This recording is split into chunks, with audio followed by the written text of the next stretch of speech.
ladies and gentlemen, boys and girls, girlies. Okay, promise you, it's Emo Debuter, the princess, the letter, in the future of the world, OverExposedKaiju. And today, we're back on the reaction channel doing more OverSimplified.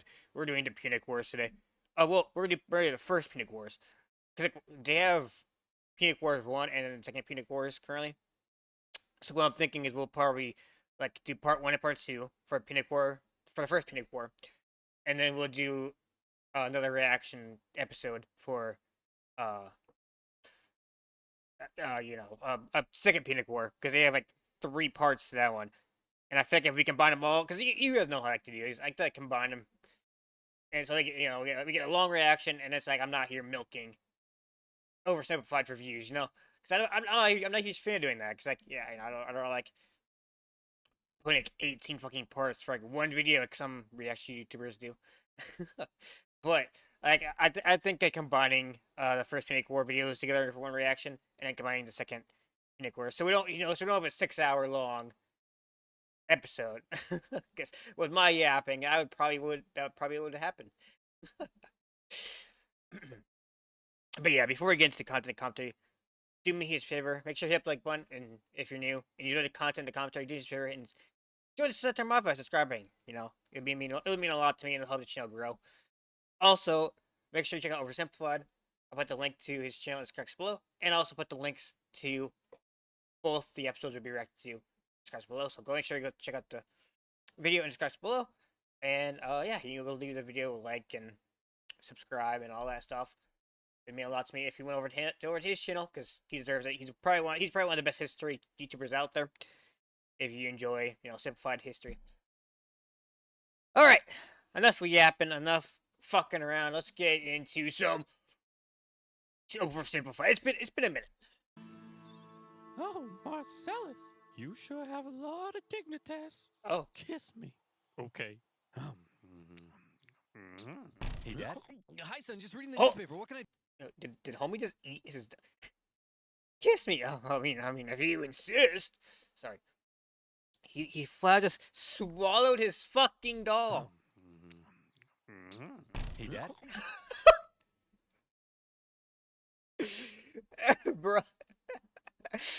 Brother. God damn it. Alright. Nice. That's gonna be painful coming out later. Hi, son. Just reading the newspaper. What can I do for you? Well, you know how. Did they have newspapers in ancient Rome? I don't think they did. Hold on. I highly doubt they did.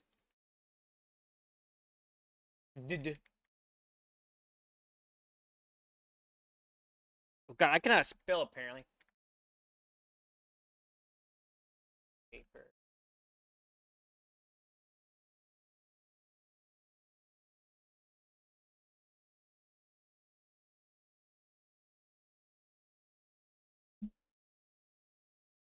Yes, there was a daily news sheets in ancient Rome called the Acta Diurana.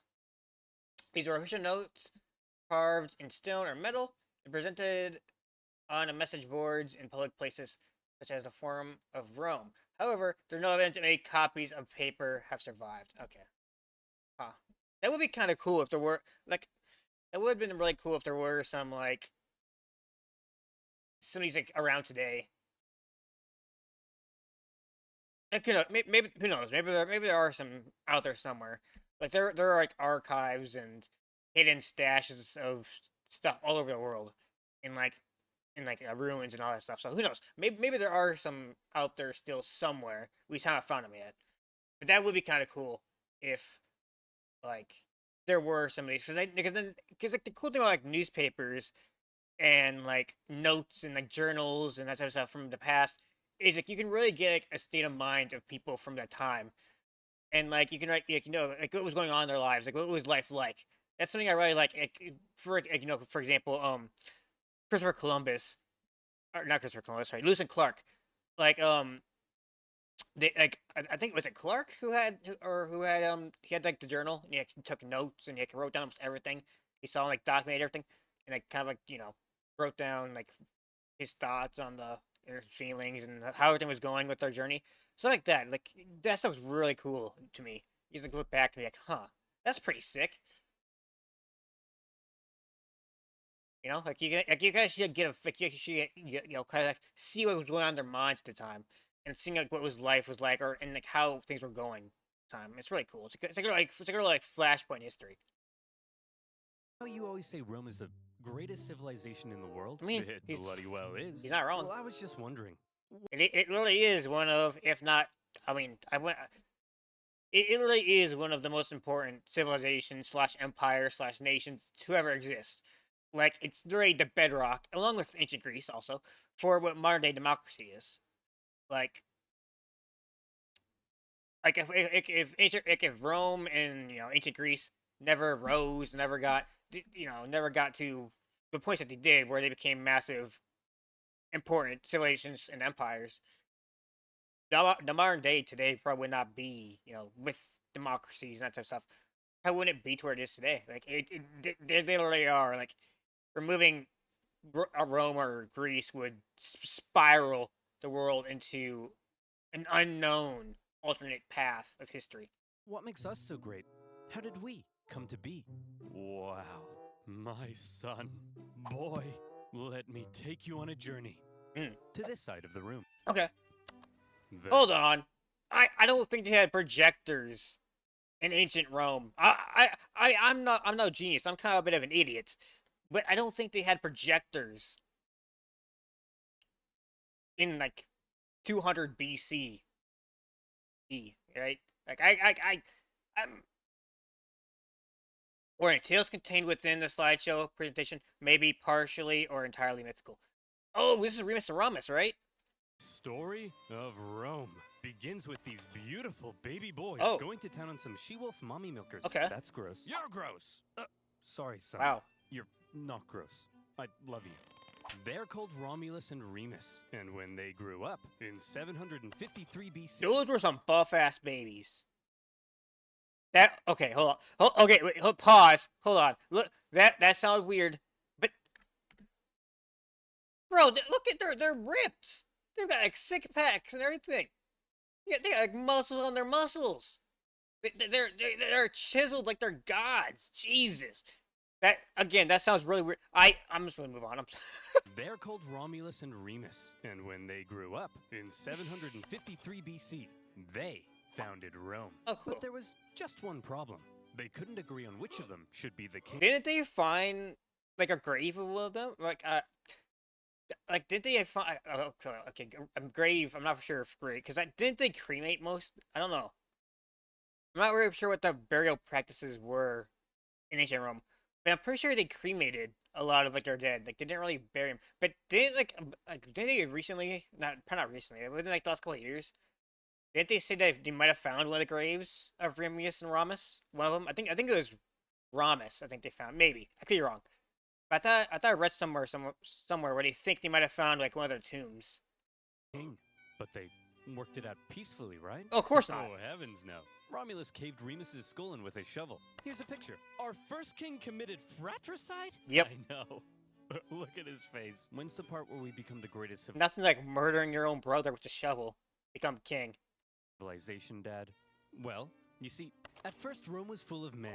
Oh. I'm talking like a real sausage party. Yeah. You know what I mean? Yes, sir. So we invited some neighboring cities over for a big feast. Hmm. And then we literally kidnapped all of their women. Oh. Here's a picture. Look at that one. Jesus. She's like, God, that's so fucked This up. messed up. you're messed up. Ugh.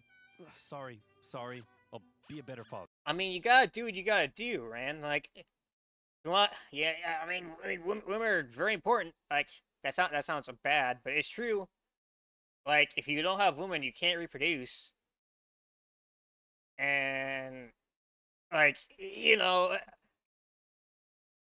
and then you can't have future generations. Then your entire nation just collapses. You don't have a young population, and eventually it probably just dies out, and you become just another ruins. I promise. So then, finally, after centuries of monarchy, those tyrannical kings started getting up. That's something a lot of people don't talk about is the Roman kingdom. Because everybody knows the Roman Republic and the Roman empire, and then the Byzantine, the Byzantine Empire. But like a lot of people don't really know about the Roman kingdom, which I would like to learn a lot more about like Remus and Ramus in like the Roman kingdom, because like me too, I don't really know a lot about it. You don't really hear a whole lot about it, because it was in the the grand scheme of things for how long that Roman was around. It is like one of the longest lasting empires, uh, and nations in history.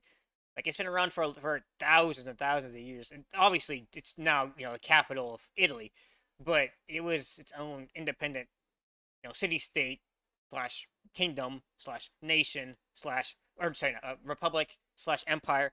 Like it was around for thousands of years, and like it was around for like hey, like what 150 years almost roughly. I'm doing quick math. I'm probably wrong about that, but it was about a century and a half, give or take.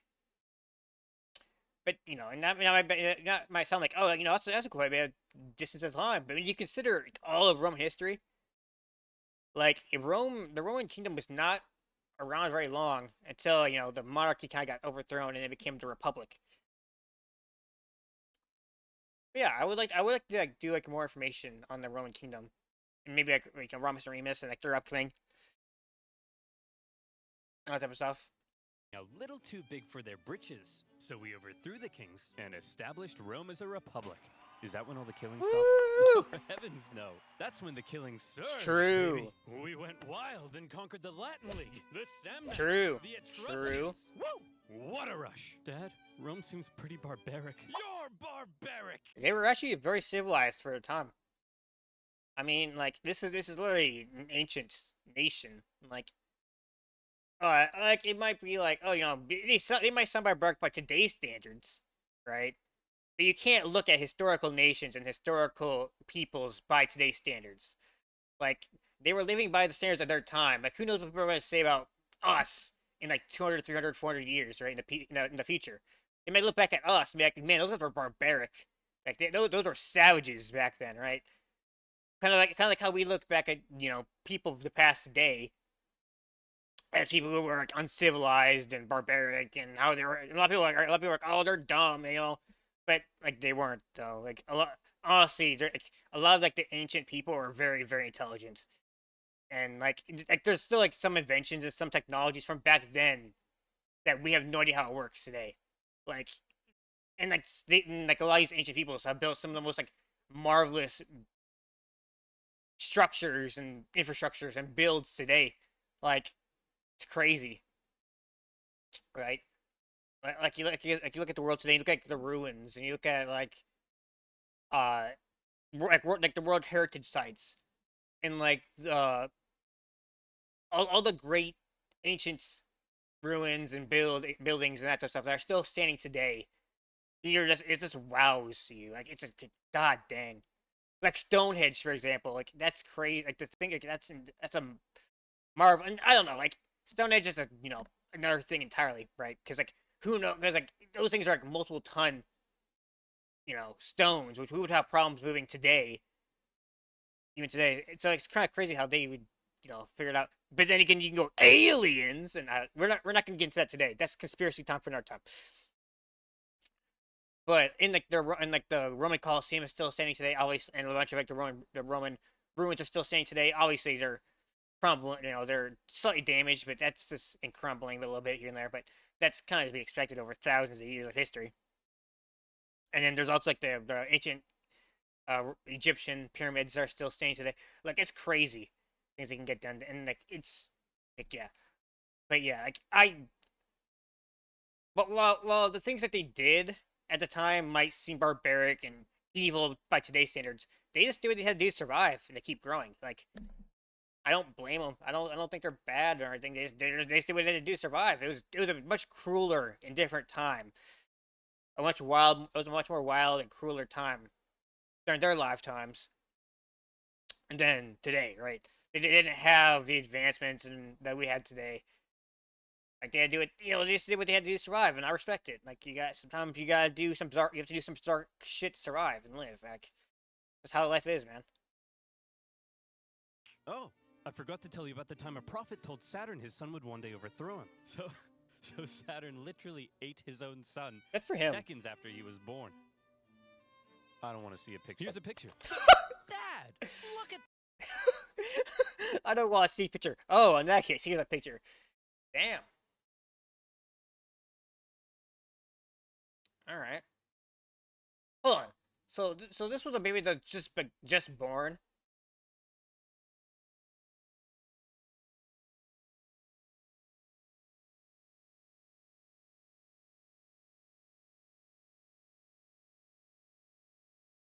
And the Roman. Saturn is a Roman god of agriculture, wealth, and time, often associated with Greek god Cronus, Cronius, and celebrated during the festival of Saturn.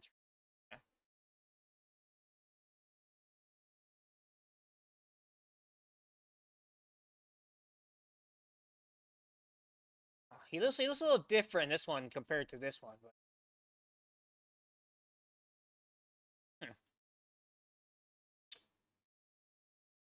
god of capital, time, wealth, agriculture, and liberation. Okay. Temple of Saturn. Oh, it's still saying today, huh?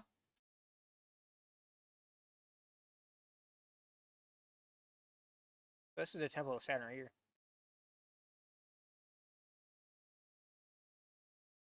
Cool. I would like to go to Rome someday. Rome would be a lot of fun to go to.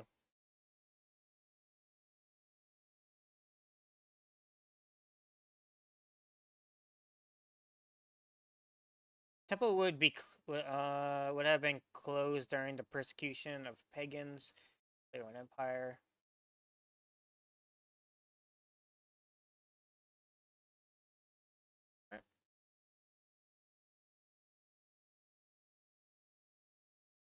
Roman gods, time and fate gods, deities. Okay. Mythical cannibals, bro. Now that's quite the tag to have on your child sacrifice. Okay. Good for him. But yeah, dude, could you imagine seeing Rome in like its heyday, with all like the structures and like peak condition and everything? Like that would have been like quite the sight to see. Like obviously Rome today still is a really cool city, and I can only imagine like seeing all the ruins would be insane. Wait, with his sister Opis, with whom he fathered Jupiter, Neptune, Pluto, Juno, Ceres, and Vesta. Bro, he had children. He had 6 children with his own sister. God damn. Was the fertility deity? Oh, okay. So she was the goddess of fertility. Okay, that I was gonna say that makes sense, and then I remembered that's his sister, and then I'm grossed out again. That? That's messed up, man. Are we really this uncivilized? Hey! If we were so uncivilized, would we use communal toilets where we all fart and poo together in one big stinky, steamy, dirty toilet room? Maybe. Yeah, Dad. We would. Clean your butt with a sponge, Timulus. But all these guys just used it. What's wrong with your son, bro? I don't want to be Roman. This is...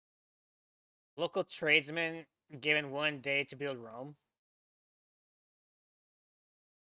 Oh yeah, is that a knock on the saying like Rome wasn't built in a day? So weird. You're weird. Sorry, you're not weird. I'm sure you're probably fine. Oh, gross.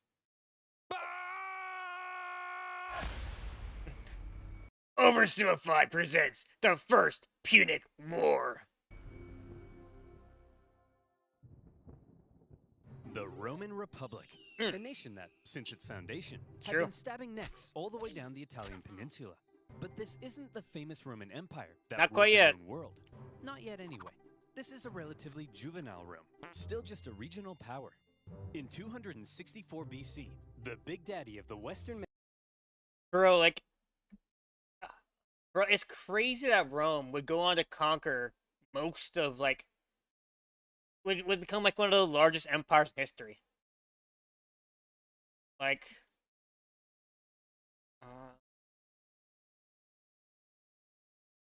I think it's like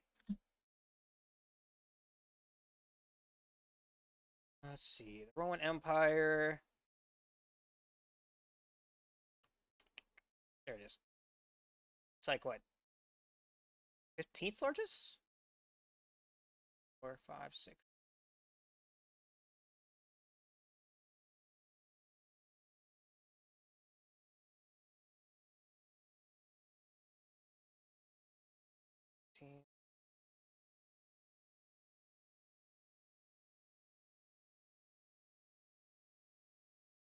Okay, so it's about 25th. But yeah, it is like one of the largest empires in history.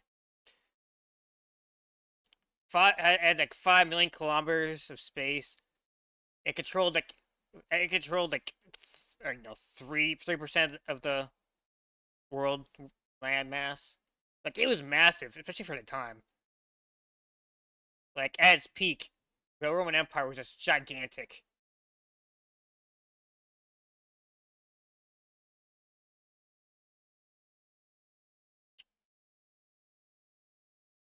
Like this is crazy. Mediterranean was Carthage. Let's rewind. Dude, Carthage is like the biggest like what if. Like if Carthage beat Rome, like that would do like who knows what that would have done for history. A bit. Carthage was founded in 814 BC when some Phoenicians in Tyre had a mega surplus of goods and decided to export those goods across the Mediterranean. They became the dominant trading power in the region, True. and to support their growing trade network, the Phoenicians established a number of colonies, one of which was Carthage. And Carthage would become an ancient empire, well, yes, an ancient empire. It would also become like what a lot of historians would consider like ancient superpower. Right, like Carthage was one of the most powerful nations out of its era, and it was not just like it was one of the richest empires and nations of its time. It was extremely powerful. Like I know a lot of people like look down on Carthage because because they got 3-0, they got swept by Rome. But like you gotta remember, these wars between Rome went on for years and years and years and years. So sometimes they went on for decades. That's how long these wars went between like Carthage and Rome. And like a lot of people like look down on Carthage because they kept losing to Rome. But like they were no easy war by any means. Like Carthage was a fire to the end, and like they definitely gave Rome a whooping in their own right. Just because they lost to the Romans, 3-0 whatever. Like do not expect this to be like an easy conquest for Rome by any means. Like Carthage whooped Roman butt multiple times. It's like plenty of times. Like the Carthaginians were definitely like probably arguably Rome's biggest challenge to date, and would probably be among like their top 5 rivals of all time during the era of the Roman Republic, Roman Empire. Like Carthage was definitely a beast of its own. Therefore, Carthage began its life as a Phoenician trade colony, and the Carthaginians were actually Phoenicians. Or, if you're a Latin-speaking Roman, they were Punic, hence the name of the video. Over the centuries, Carthage gradually expanded and became the region's base of power. Just like Rome, Carthage was a semi-democratic republic with its own senate and judiciary. But there were also some pretty hefty differences between the two. While Rome was big into farming and stabbing people in the neck, the Carthaginians, on the other hand, just like their Phoenician forefathers, were trading had built their power through trade and naval navigating the power. waves. Yeah. They went here and there, selling ivory tusks, gold, and slaves. And as a result, they were rolling. Yeah, they were wealthy. Whenever they Very weren't wealthy. busy swimming around in their copious hordes of money. In their spare time, they also possibly enjoyed. Bah! It's Bah! So Bah, I should know about Bah. Bah is like one of the gods I do know quite a bit about. Because because in high school, I actually did a research paper on ancient Carthage. A little bit here and there. I don't remember everything about it, but I do remember bits and pieces. And I remember Ba being like the god of like fertility and like the harvest or whatever. And like basically they would like set, like, whenever they had like a bad harvest, they would like throw their babies into like this fire pit to please Ba. And it was like, bruh. What? Spaghetti Joe? Wasn't he from like a was that his name Spaghetti Joe? I think he was from a previous episode. But yeah, like basically, yeah, they would like sacrifice their babies into like this fire pit, which makes no fucking sense. Like, why would you throw your next generation into a fucking fire pit? That seems kind of backwards to me. But whatever, I guess.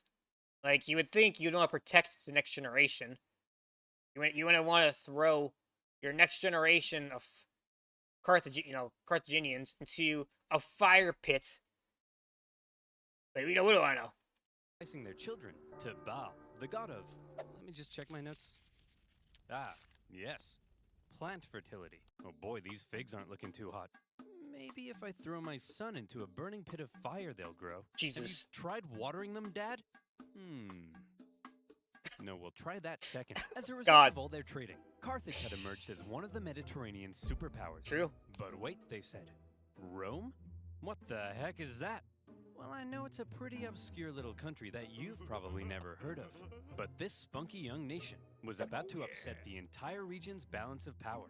Initially, the two sides enjoyed relatively friendly relations, and had even signed a couple treaties. Oh. But it was a relationship that was practically destined to turn sour. True. When you have two growing empires, it's really hard for them to coexist because they both have eyes on expansion and becoming wealthy and spreading their influence and everything.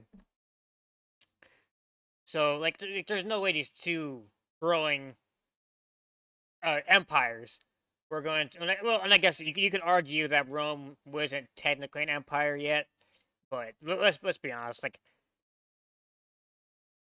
they became what they would go on to conquer.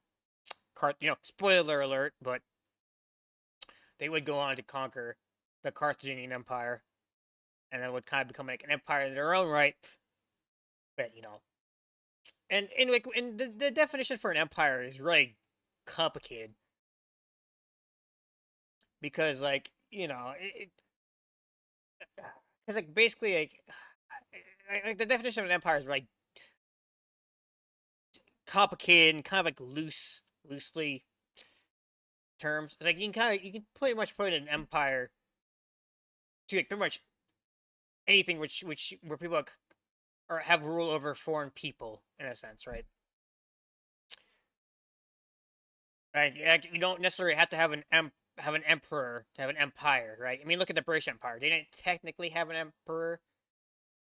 They had the king and the queen, but I think Queen Victoria would, if I'm right, Queen Victoria, I think it was, would become the empress of empress. Man, I could not say that word for some reason. Queen Victoria would become the empress of India, because India was a colony of Britain at the time. So she would become technically an empress on the world stage also, and then so she'd be like on the same standing as the Russian emperor, like the Austrian emperor, and that type of stuff. Stuff like that. The other emperors and emperor, around the world, it should be on a similar footing as them because she was an empress of the of India, and then also like her successors throughout the rest of the time that Britain ruled India would also become like the emperor of like India. That doesn't really make any like that has nothing to do with this video. I was just kind of trying to explain like why I'm calling them an empires, even though at this time they were considered a republic, but they were very much an empire in the broad sense. See, Rome had a thing where they liked to aggressively expand their boundaries, True. often viewing such expansion as a defensive act, kinda like when you kill your neighbor, because you knew eventually they would have tried to kill you first. I mean, makes sense to me. Your neighbor who's constantly waving at you and like watching you as you go to work every morning with his cup of coffee and his newspaper in hand. Like, yeah, that might be a threat. To be honest with you, like, Mr. Ron over there might get his ass kicked. I'm just saying. Keep looking at me when I'm trying to get to work, and you're there with your cup of coffee in your hand and your newspaper, saying, "Howdy, neighbor." Like, oh, you motherfucker, you're about to die one of these days.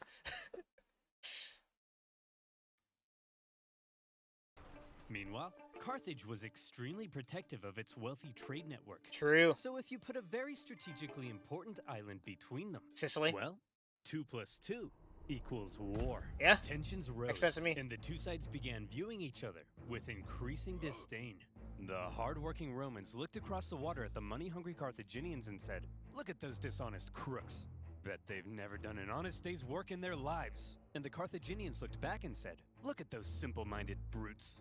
Bet they've never sacrificed a baby in their life." Yeah! Hell yeah. While war between the two superpowers seemed inevitable, the event that finally triggered it was a little unexpected. The whole thing began with a few simple mad lads on a wild night out. Oh. These mad lads are called the Mamertines. They were Italian mercenaries employed by the tyrant of Syracuse, here. But when he died, his successor said, "Sorry, fellas, we don't need any big burly men with sharp sticks anymore. Aw. You can all go home." The Mamertines. But look at them. Look at them. They're so cute. Can we keep them, please? Can we keep them? Look at them. Look how cute they are. I'll feed them. I'll water them. I'll make sure to go out for walkies. I'll clean up after them. Please, can we keep them? "Sorry, fellas, we don't need any big burly men with sharp sticks anymore. Aw. You can all go home." But The Dad. Mamertines, as it turned out, didn't want to go home. So instead, they went to the nearby town of Messana and said, "Hey man, we are but poor little buff boys without a home. May we come in?" Aw, poor fellas. Yeah, look at them. They're so Sure cute. thing. Just so long as you promise not to massacre all of us. We promise. promise. Look at them. They look just like to me. The Mamertines Oh, God. massacred all of them. Well- not all of them, just the men. And they stole their homes and families. Oh, that makes sense. "This is my house now. This is my best dad ever mug now. And you guys are my new family. Son, wanna go play Playing catch Among with Us? your old papa?" "You're not my real dad." "Ugh, teenagers. Am I right, dear?" "You're not my real husband." "Ugh, I'm so trapped in this marriage." "Then get out." No, Messana was now controlled by the Mamertines, and they began raiding up and down the Syracuse coastline. When the new ruler of Syracuse saw this, he wasn't happy. The Syracusans began fighting back, and in response, That the flag, Mamertines though. Holy shit. That is a thing of beauty. wasn't happy. This Look at this flag. I mean, that's also a pretty cool flag, too. Hey, look at this flag. Holy shit. That is one insane flag.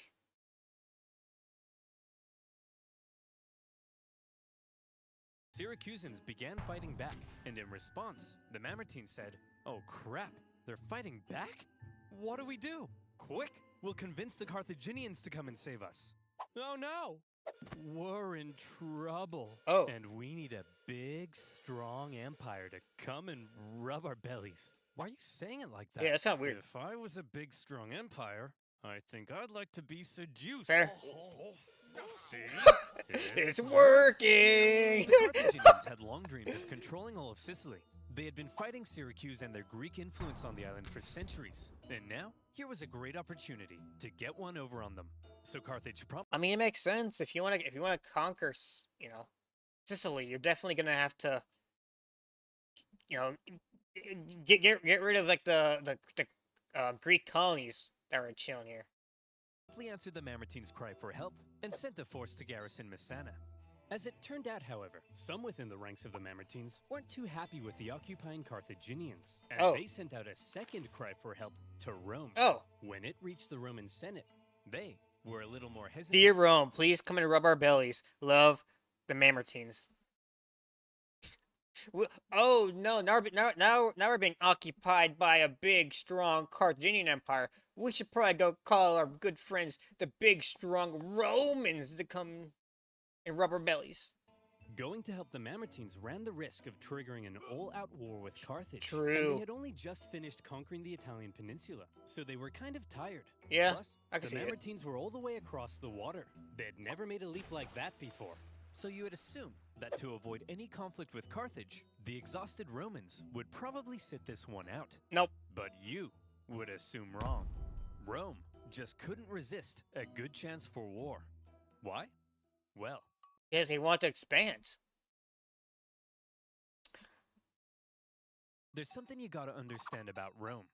See, as a republic, they were hell-bent on preventing any one man from ever gaining too much power. Fair. And so rather than having one leader, Rome had two, Two. called consuls, Yep. who shared power. These consuls could also only serve for 1 year at a time before new consuls were elected. That seemed like I can understand why they did that. Why do like 1 year terms for 2 consoles? Oh no, one like I said, one man can't get too powerful or whatever. But that seems really inefficient. They only have 1 year terms. Like like there's not a whole lot you can do for like 1 year, and maybe that's the point, right? Maybe the whole point is you only have 1 year, and I think you can get elected multiple times too. Maybe like I think like you have to step down for a while, and then I think you can also be like elected multiple times. Like, but like because it wasn't Caesar like consul like multiple times, if I'm not mistaken. If I'm not mistaken. But like 1 year is not a whole lot of time. 365 days is not a whole lot of time. So like I'm not like I guess that's the point because they want to see like how much you can get done in that 1 year. Like you have 1 year, you have full power, do whatever you can to expand and to make us wealthy, and to get our ambitions done, right? It's like, but that's still not a whole lot of time. So I feel like when you have 1 year to get stuff done, things get like rush jobbed, and then it just causes more holes and problems down the road. These measures to limit the powers of the consuls were noble, but had an interesting side effect. The consuls knew they had just 1 year to try and gain as much glory and prestige as possible. True. Something that was very important in Roman society. Dignities. And the best way of gaining glory and prestige? Military victory, of course. Conquest, yeah. The Roman political system basically ended up in... Roman politics and military were intertwined. Okay. Senators were often also military generals. Makes sense. I mean, it makes sense because the Roman Empire was very much a military state. Like, so it makes sense that like a lot of their senators were military generals or retired military generals and commanders. Like that definitely makes sense. Consuls led the armies. Makes sense. Consuls served 1 year terms. Yep, consuls have 1 year to go and crack as many skulls as possible. True. All right, makes sense. But like, I feel like I feel like when you only have 1 year, like again, this just cause rush jobs, which will cause problems down the line, right? Like I don't know. Maybe I'm wrong, but I feel like a little bit of a longer term would have been smarter. Like I don't know, like at least maybe a couple years, maybe like 2 or 3 years, right? Maybe, at least would probably been smarter. Otherwise, you have these consoles just trying to rush and you try to get trying to rush and it gets sloppy, and you don't really have time to plan out strategy very well. And this might sound dumb because obviously Rome would become like the Roman Empire or Republic, whatever, would go on to become one of the most important and one of the most powerful nations of all time. However, that doesn't mean at the time, that's with hindsight, right? With hindsight, we know that the Romans would become one of the most successful empires of all time. However, during the time, and without hindsight at the time, this would seem very sloppy to me. Like I guess this is I guess the curve, corruption, right? But at the same time, it just becomes sloppy, and people rush. And when you rush, you're not doing your best. When you're not doing your best, you tend to leave cracks and problems for your successors. encouraging these consuls to go out and be as aggressive as your Italian grandmother when you don't eat all the spaghetti. I love spaghetti, though, Grandma. I'll eat all the spaghetti for you, Grandma. And so the glory-seeking consuls convinced the people to vote in favor of going to Let's Messana. go to war. And in they went. Upon the arrival of the Romans, the Carthaginians in the city, amongst the confusion, were forced to leave. Oh, Now, okay. in contrast to Roman aggression, the Carthaginian military had a slightly different philosophy. All right, kids, listen up. If you want to grow up to be Carthaginian military leaders, there's a few things you have to understand. If you fail to succeed on the battlefield, that's a crucifixion. Damn. Showing cowardice, that's a crucifixion. Hello, Damn. sir. What are you doing here? Aren't you meant to be in Messana? Yeah, but the Romans showed up. So you just left? Sure did. Oh, you better believe. That's crazy.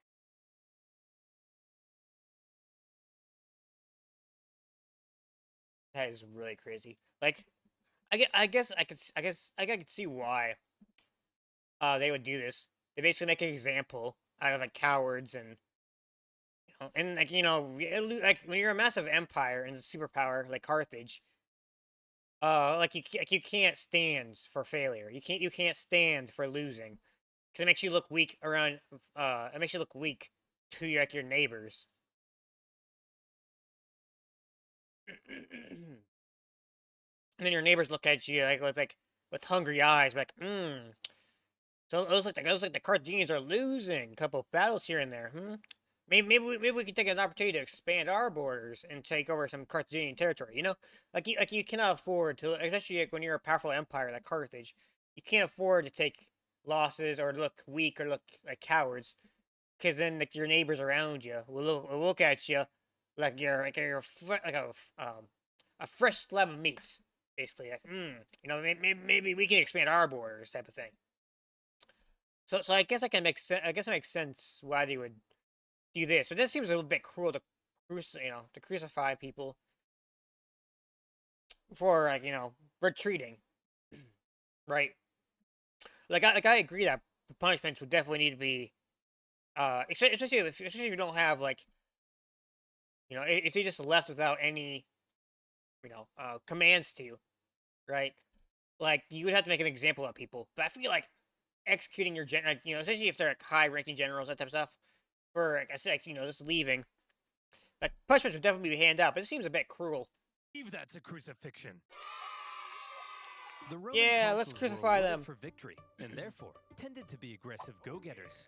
By contrast, the Carthaginian generals were brutally punished for failure, and Fair. so they tended to be more cautious and restrained. This dynamic is helpful for understanding some of the crazy things that happened during the Punic Wars. So, the Romans have crossed over to Messana, and now there was some red on the island. Oh. Hit that panic button. This turn of events was unacceptable to both Carthage and Syracuse, so the traditional enemies teamed up to kick the Romans off their island.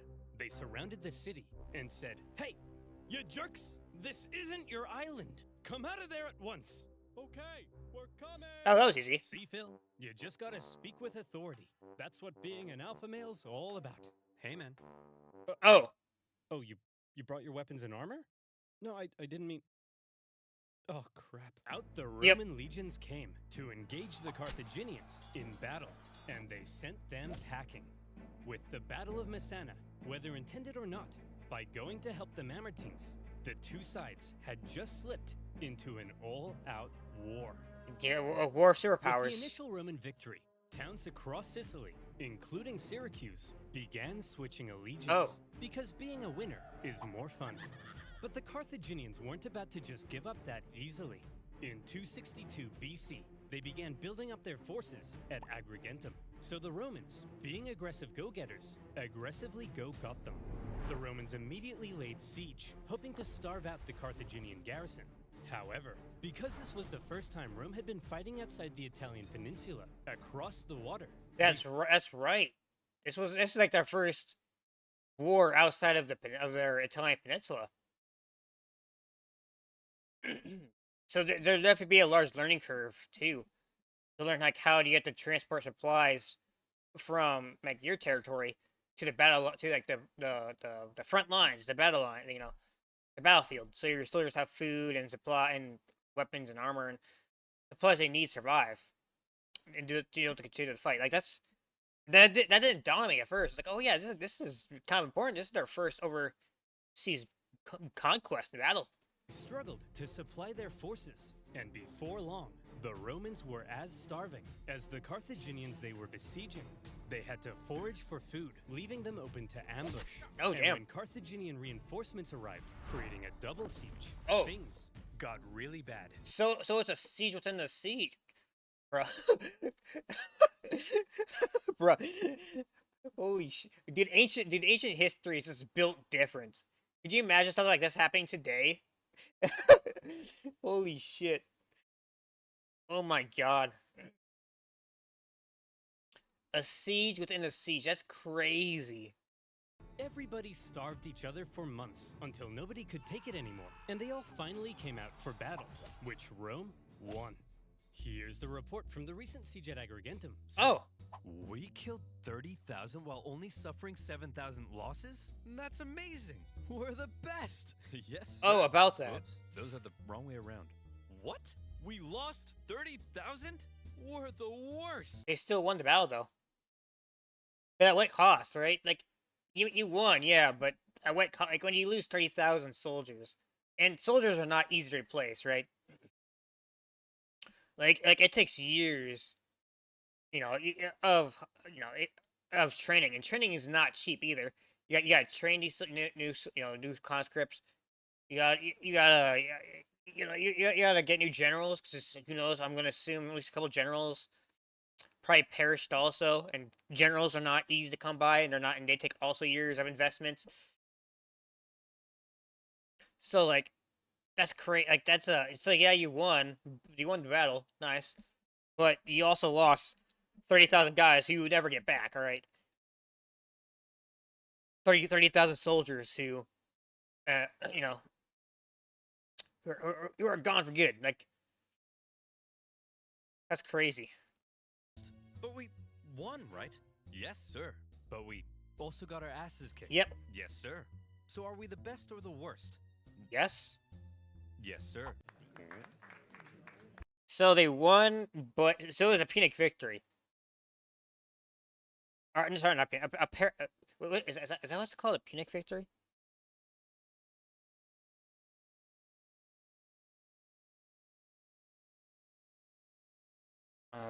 Punic. Is that what's called? God, I cannot spell victory. No, that's not it. What's that word? There's a word for it. Is that Pyrrhic victory? I don't remember. I thought it was a bro. The Punic Wars went from 264 BC to 146 BC. Jesus Christ, that's crazy.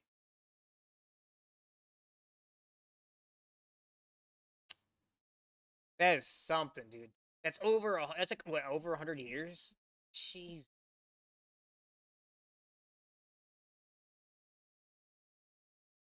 A century of fighting. See, that's what I mean, right? Oh no, I can't think of the worst. I can't think of the worst color now.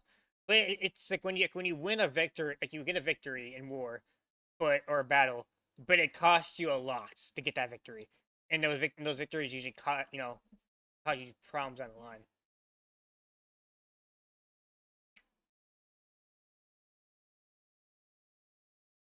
The Romans won at Agrigentum because they were aggressive go-getters, and they now began eyeing up the possibility of conquering the entire island. But they also suffered very heavy losses, and it was clear they couldn't sustain a campaign if they couldn't supply their troops. Fair? Here's the issue. Sicily Was an island. Yeah. Islands are surrounded by water. True. A strong navy would be vital for supplying troops and winning the war. Here was Carthage's navy, and here was Rome's. I think you can see the problem. Historians debate just how much naval experience Rome had at this point. Presumably, they Very little. They had very little. Like, I would assume they have some kind of navy to protect their peninsula from like outsiders, pirates, other threats. But yeah, it was very very little. Uh, all right, give me 1 second.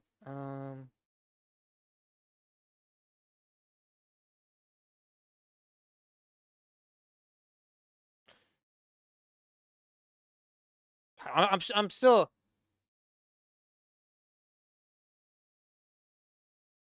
It was Pyrrhic. Pyrrhic's what I was looking for. It was a Pyrrhic victory, not Punic. A Pyrrhic. Okay, a Pyrrhic victory, which basically means like you won the battle, but at great cost.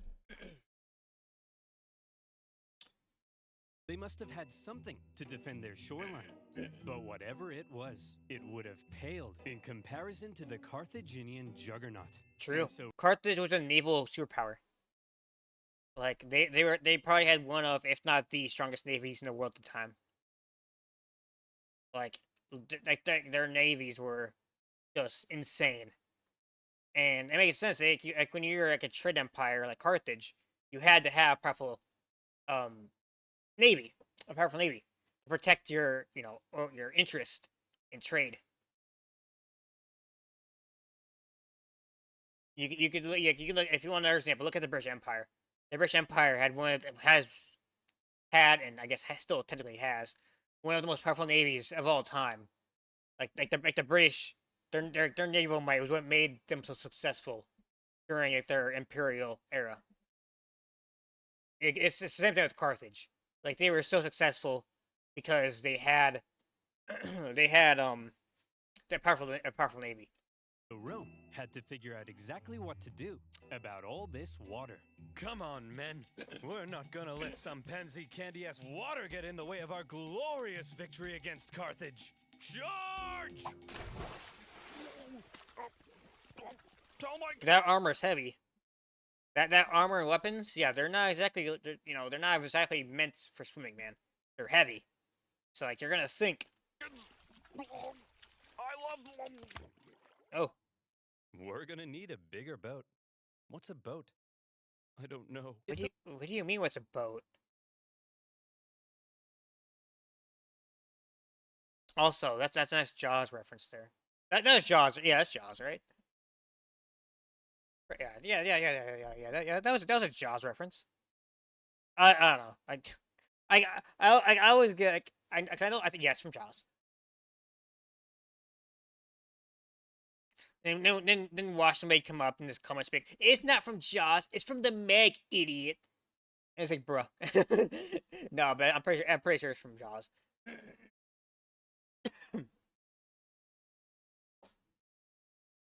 But it's like, what's a boat? Sorry, we're gonna need a bigger ship then. The Romans wanted to win this war and obtain Sicily. There was only one thing for them to do. I guess we're just gonna have to go ahead and build ourselves a war fleet, aren't we? From scratch? From scratch. But we don't even know how. Never mind how to fight with one. Don't worry. We'll figure it Hank. out as we go. We're up to the challenge. Come on, guys. We're Romans. And Roman. First of all, there's a oops. First of all, there's a worm here. Well, he looks happy. He's having a good day.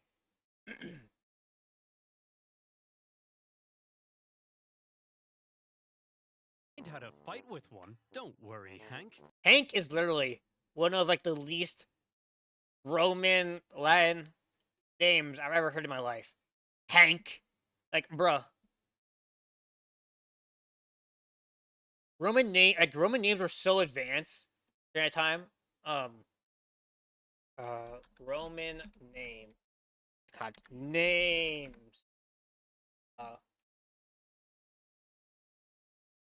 Atticus, Felix, Vulcan, Lucas, Xavier.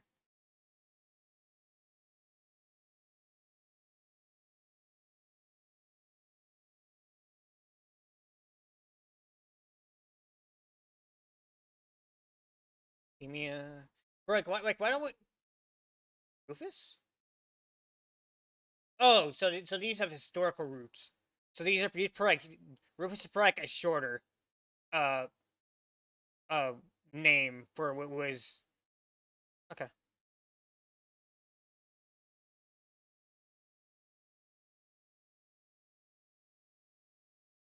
We're up to the challenge. Come on, guys. We're Romans, and Romans aren't afraid of anything. And so, God. the Romans worked long God. and hard trying to figure out how on earth you actually build the latest style of warship. In the end, Horses they are had a bit of boat. luck Horses on are their not a side. boat. They are definitely not a A boat. Carthaginian quinquirium ended up accidentally grounding on Italian soil. Oh. The Romans found it and copied the design. While the new fleet was being Bro, talk about the biggest flu. Like the Romans had no idea. They had very little, if any, idea what they were doing. And then just so happens that a Roman, the warship just happened to accidentally like get beached on your land, and you're like, oh, we'll just reverse engineer this and figure out what figure out how it works, figure out how to build one, and then we'll do it. Then we'll do our own, bro. Like that was a huge. Like that was a god. Sucks for Carthage because that was a huge blow for them. built. The Romans trained rowers on land, and would you believe it? The Romans put together a That's who got fighting murdered. fleet of 120 warships in just 2 months. What A the staggering 120 warships in 2 months? Dude, I'm just gonna say, I think the Romans are just the main characters. Bro, this is some, like, anime protagonist shit right here. Like, that's crazy. feat. Now, I know what you're thinking, but oversimplified. If the Romans can build a war fleet from scratch in 2 months, then why does it take you half a year to make a video? Well, Fair. my valued subscriber, I think you should shut up. Ow. What the heck? How on earth did the Romans learn how to build a war fleet? This shouldn't be happening. True. From what I hear, they copied the design from us, sir. Well, how on earth did they get the blueprint, Carl? I don't know, sir. But I'll tell you what. If you're worried about people stealing your data,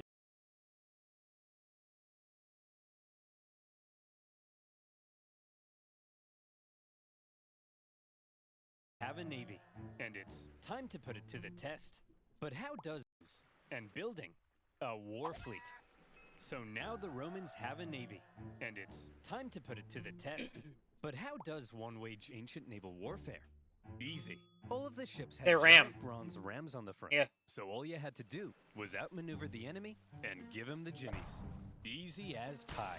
Damn. And so the aggressive Romans set out for some good old-fashioned jimmy giving. The consul, Gnaeus Cornelius Scipio, set out for the town of Lipara, believing the garrison there wanted to join the Romans. As he entered the harbor, however, he found himself trapped by a Carthaginian fleet. Oh. And in the following skirmish, he was completely outmatched. The Romans may have had a brand new fleet. Well, yeah, like, were they expecting an easy victory? Like, you're literally dealing with the most powerful naval force in the world at the time.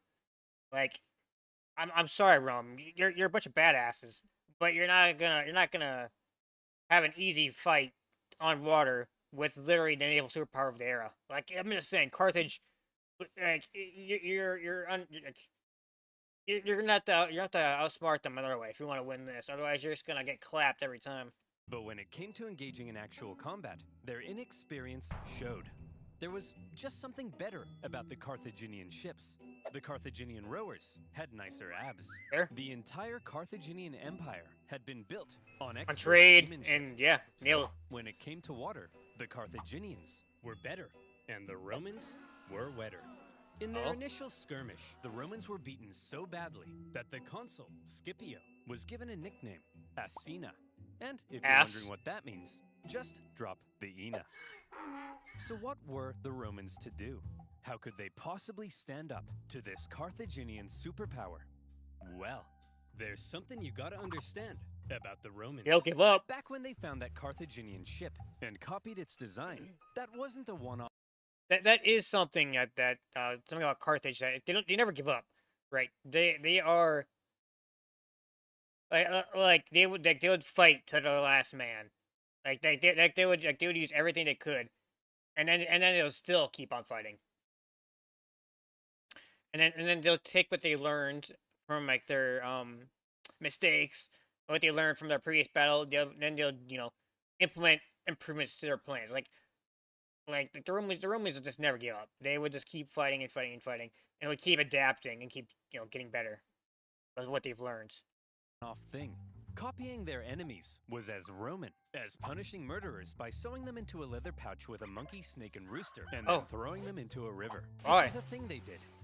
Wait, what was I talking about? Yeah, what the fuck? Oh, yeah. That's crazy. Copying their enemies. Many of the most famous Roman inventions were actually borrowed. True. Aqueducts, chariot racing, their gods, even in warfare. Yeah, the Romans loved the Greeks. Like the Romans they had like a lot of respect for the Greeks. They borrowed aqueducts, chariot racing, their Assyrians did it first. Etruscan and Greeks did it first, and then like most of their gods and goddesses they got inspiration from or they got from the Greeks.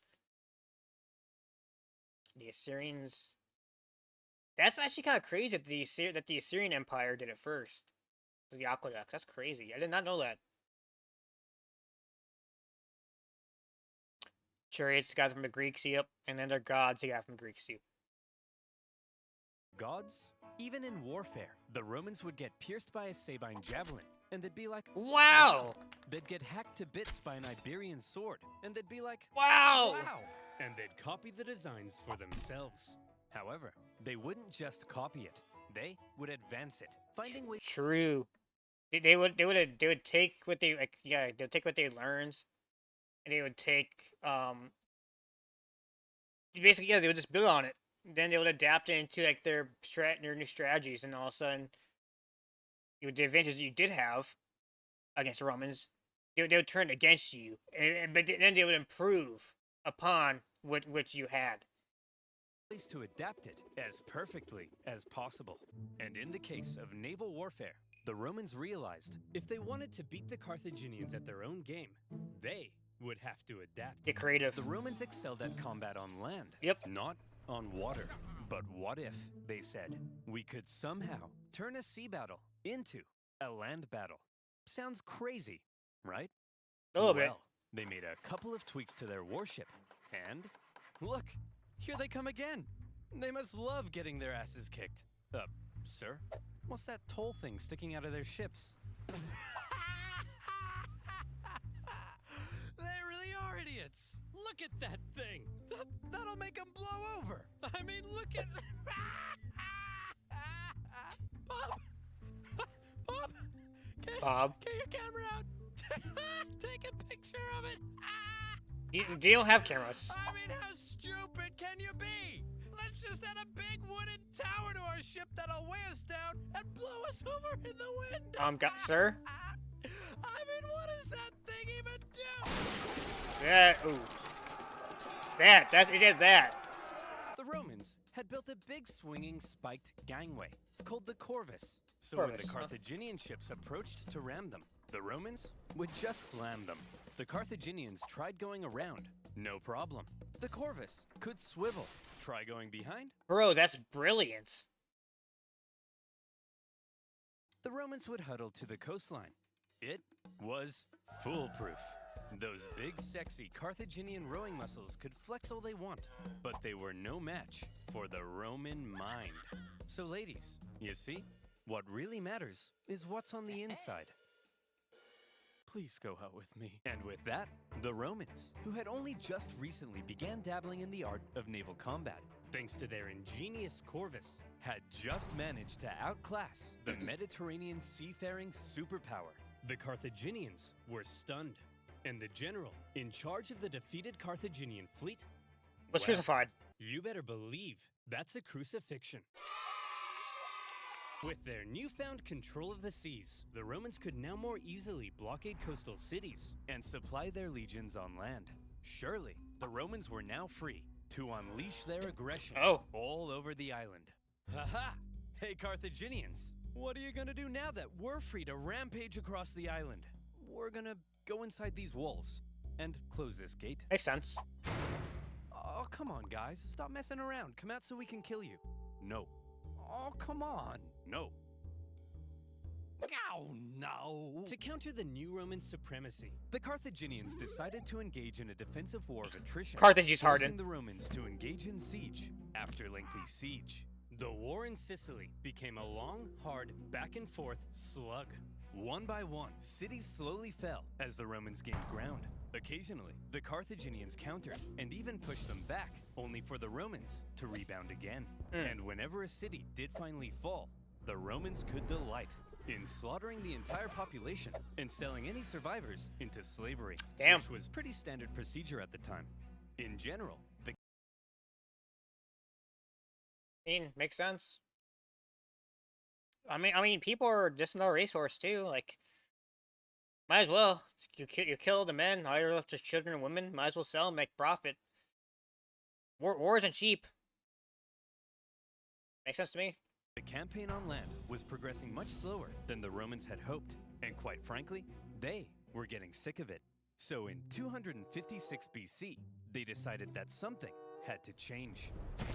Hey everyone, my name's Marcus Attilius Regulus. and Yeah. I'll be one of your consuls for this year. Look, as I'm sure you all know, Sicily's being a bit of a drag. Sure, I could go and spend my entire year as consul besieging one single city, but they'll never make a naked statue of me for that. Oh. So here's the new plan. I'm gonna skip Sicily entirely, take my army, and go right for the heart of Carthage itself. I'll slaughter the men, enslave all the women and children, and when I return, you'll all build 1,000 naked statues of me. Do they have to be naked though? Marcus, that women and children stuff, that seems pretty evil and barbaric. Not really. No, Jim, it's perfectly normal in the ancient world. Sometimes we even chop their pets in half. What? That's Okay, crazy. guys, looks like the Romans are coming straight for us this time. And what will they do when they get here? They'll kill us all. They'll massacre each and every last one of us. They may even chop our pets in half. Ugh. That's barbaric. No, Rob. Not the it's pug. actually pretty normal for the time. We'd do the same to them. Who'll protect us? Funny you should ask, Mary. That's kind of why I called this meeting. Who will protect us? Protect our families. Yeah, who will do it? Our homes. Yeah. Our children. You guys? Ha! God. Don't make me laugh. Okay, then what's your idea then? Why, you're just a bunch of stupid and weak farmers. Simple-minded buffoons. Damn. Cowards. Wow. Fools. Damn. Rob here? thinks enslaving women and children is barbaric. Yeah, Rob, shut up. No one knows what you're talking about, Rob. God. You're a snowflake, Rob. Yeah, Rob. Yes, you are. The fact is, if the Romans manage to land on African soil, we're all gonna die. Oh, damn. A terrifying, hideous, unspeakably painful death. Is that the end of that speech? Yes. So you have no plan. You have no idea how to help your citizens. So your idea is to tell them they're all gonna die and to panic. Good job. Good job, homie. The Carthaginians had to stop the Romans from ever landing in Africa because they believed that would be the end. Sure. So as the Romans were building an invasion fleet, the size of which the world had never seen before, The Carthaginians were preparing an even bigger one. to stop them. And in 256 BC, as the Roman invasion fleet made its way south, The stage was set. for a humongous battle That saw 680 warships, Damn. 300,000 men Jesus. fighting to decide the course of the war. To this day, the Battle of Cape Agnomus remains possibly the largest naval battle in human history. That's All the way crazy. back in ancient times. So the next time your granddad tells you about the time he sank a Japanese aircraft carrier, kick him in the nuts. Damn. The Romans had a lot riding on this battle. They weren't just sending their warships, but transports as well, full of supplies and horses for their invasion of Africa. They therefore formed a protective wedge-like formation to punch through the long, thin Carthaginian line. The Carthaginian generals, however, desperate to prevent the Romans from reaching Africa, had a plan of their own. As the Roman fleet approached, the Carthaginian center feigned a retreat, Oh. luring the Romans in so their outstretched flanks could envelop them and get around the Roman That's corvus. actually really smart. A clever plan. But with such a huge battle and so many ships crowded together, the Carthaginians struggled to maneuver as hoped. And in Oh, the damn. chaos, 3 separate battles emerged across the huge battle space. With the number of ships limiting their ability to maneuver, the Carthaginians became sitting ducks. Oh, no. And all the Romans had to do was start swinging. For The real? Roman center came out on top and were then able to turn around and rescue their pinned down flanks. Oh, damn. The Battle of Cape Egnomus was a Roman 30,000 to 40,000 killed. 94 ships lost. 30 sunk, 64 captured. Versus the Roman, who lost 10,000. And then they also lost 24 ships, which were all sunk. However, they captured 64 ships down here, so they could really just they doubled. I guess more what tripled, I guess, the amount of ships they lost. So they could really just repaint the Carthage ships. And then be like, these are our ships now, and you start using those, right? Like, that's crazy. Like, this was a full on route.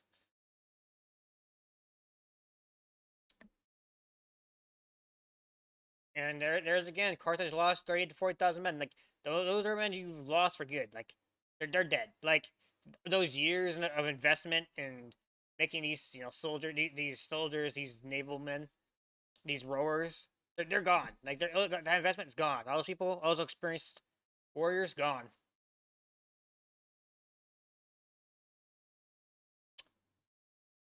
Like, this was a huge blow for Carthage. Victory. All right, we're gonna do part 2. The First Punic War, part 2. After the gigantic battle at Cape Egnomus, the Romans were now free to land on African soil. Damn. And so, they did. The Carthaginians chose to focus on defending the city of Carthage itself. So the Romans immediately took the city of Aspis and were then free to raid and plunder the countryside. They took over 20,000 slaves and a ton of booty. But then, some orders arrived from the Senate. Send home the booty. Oh, but I want to stay. Oh, damn! He has a big badonk-donk. No, Steve, not you. They mean the treasure. Well, we are not watching any more of this filth. So the other consul left with the booty, leaving Regulus and his forces on their own, and they began advancing towards Carthage. Along the way, according to the ancient writer Livy, they encountered a literal dragon. Oh, cool. Now, Livy was a Roman historian. Was it a crocodile? Like a massive crocodile, and they over-exaggerated? He goes, oh yeah, it was a dragon. It was just a massive crocodile or alligator.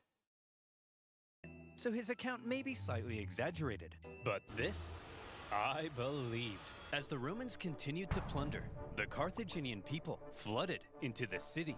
Now, not only was it in a major panic, but it was so crowded, the people began to starve. Don't panic, everyone! Look, I know you're all starving, but I still have food. For me. You're bad at this motivation thing. You're really bad at this, homie. Like your people are starving, they're panicking, they're scared. You don't want to be murdered or enslaved, and you're here bragging because you still have food stashed away in your palace, whatever. Like, bruh, read the room, idiot. This is not how you invoke. What's the word I'm trying to look for? Confidence in your people.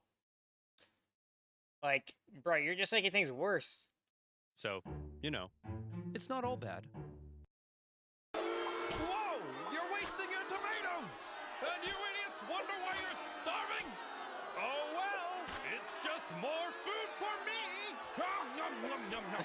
Hum, nom, nom. Things weren't looking good for Carthage. They had to do something to stop the Romans rampaging throughout their land. It's a lot of booty. So they decided, finally, it was time to put an end to it. They headed out and set up on rough, hilly terrain overlooking the Roman camp, and they prepared for battle. Now, while the Carthaginians were the traditional masters of the sea, They weren't as good on land. they weren't always the brightest. Case in point, setting up in this position overlooking the Roman Yeah, why are you on? Yeah, this is horrible terrain. Why would you do terrain on like a hilly, uneven terrain? Like that sounds dumb. camp was just about the stupidest thing they could have done. Why? Well, there's something you gotta understand about Carthage. The Carthaginian land forces actually suffered from a multitude of different issues. First of all, since the Carthaginians were rich, Weren't they mercenaries? Like a lot of their military, like not all their military, like a lot of it was mercenaries. rich, they could afford to pay a huge number of foreign mercenaries Yeah. to fight for them.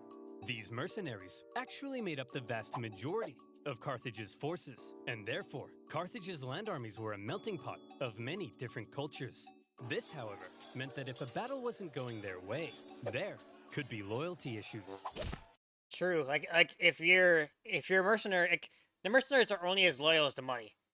So like they're not really forced to stay loyal to you if you're losing.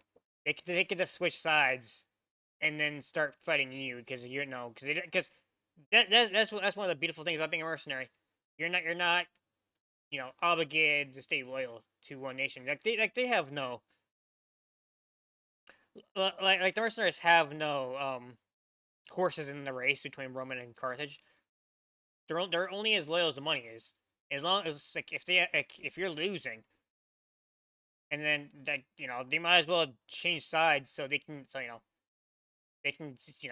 survive and fight our day rather than lose and be executed by the Romans, right? Like, hey, we want to join you. We want to oh, Carthage is losing, so we're gonna leave Carthage and we'll go up to Romans and ask to join their side instead. We'll fight for them.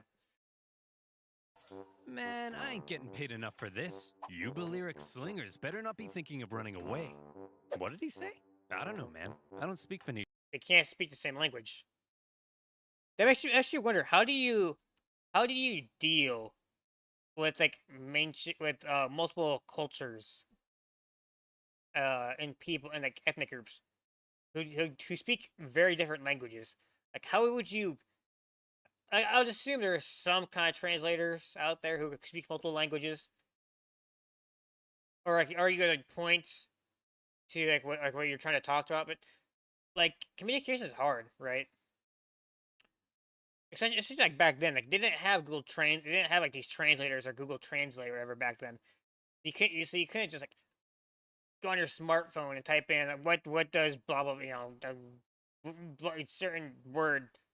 Like, oh, he meant you guys better not betray. Like no, no, there was none of that. Like, I don't know. It feels like very complicated, and really tense because like, you wouldn't be able to understand a lot of things that they were saying to each other. Let's get out of here. Clearly, there were also language issues. True. The military generals tended to be Carthaginian, but they made a lot of strange decisions. For example, one of the most feared assets of the Carthaginian army Elephants? were the war elephants. To a Roman soldier who had never even seen an elephant before, this was like fist fighting, a literal monster. Yet the Carthaginians continually kept placing the elephants in the rear, where they were no use. That's dumb. In a similar fashion, the neighboring region of Numidia provided Carthage with the most skilled cavalrymen in the world. But the Carthaginians often chose to fight on rough, uneven terrain, where horses and elephants were less effective. And so, in this case, when the Carthaginians again chose the rough terrain near the Roman camp, the Romans Why would Numidia? What's Numidia? I've never heard of this country before.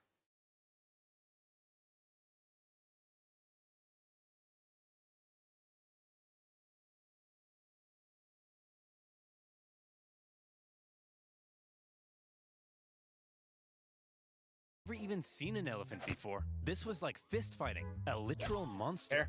Yet the Carthaginians continually kept placing the elephants in the rear, where they were no use.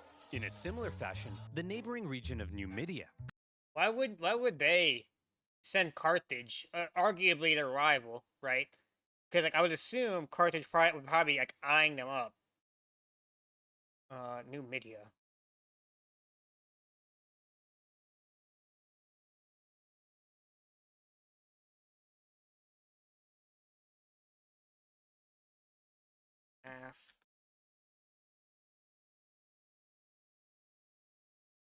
New media. Okay.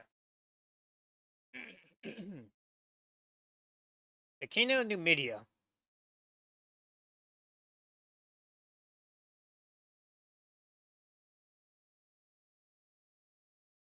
Yeah, because oh. Yeah, because it looks like Carthage probably would have, unless it's like a different. Oh, they weren't like a kingdom yet, right? Because it's 260, right? Media was an ancient kingdom of the Numidians. So yeah, they weren't even technically a. Huh. And then they were eventually annexed by the Roman Empire. Okay, that's probably why they were okay. Historical events until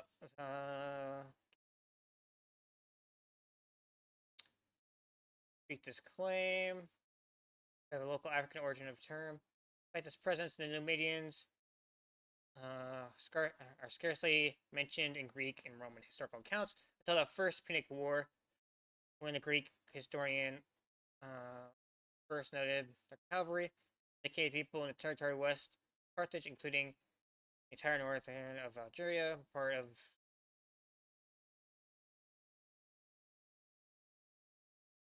in blue at its largest extent after capturing.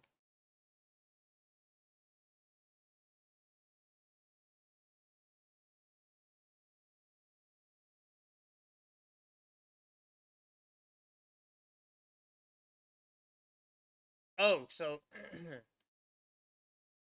it looks like before they annexed, or before they would Roman Empire would come in, like they would like have them become like tributaries. Like they would like send like food and stuff to the Romans later on.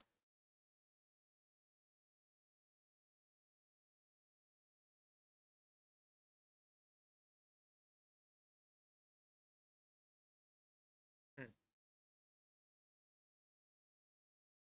I was gonna say like because you would think like these guys like the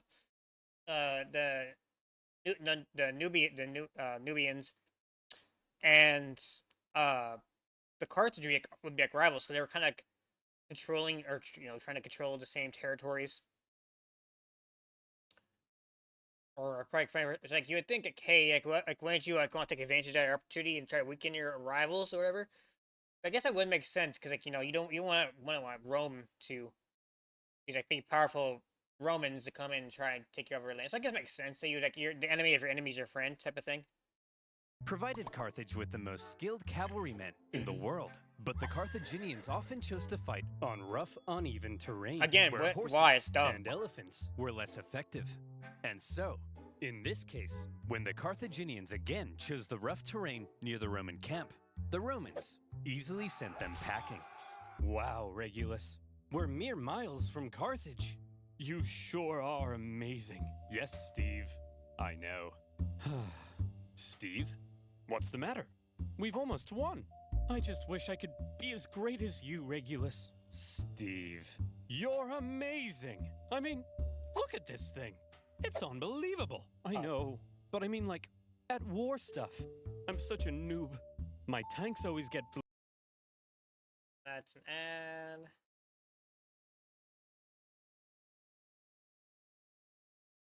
Sorry, War Thunder. I should.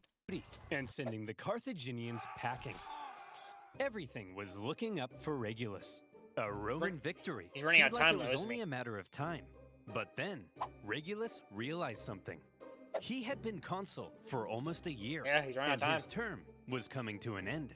He knew that if his successor took over and he finished the job, He'd then get the glory. he would get the naked statues, not Regulus. And there was no way Regulus was going to allow that. So he jumped the gun. You there, Carthaginian boy! I want you to deliver a message to your elders. I Marcus Attilius Regulus demand the total and unconditional surrender of Carthage. Unconditional surrender? Jeez, at least lay siege and starve us all to death first. Yeah. Just deliver the message, you punk! He demands your total surrender. What? Jeez, at least lay siege and starve us all to death That's first. what he said. Hey, that's what I said. Well, boys, this Roman thinks we're out.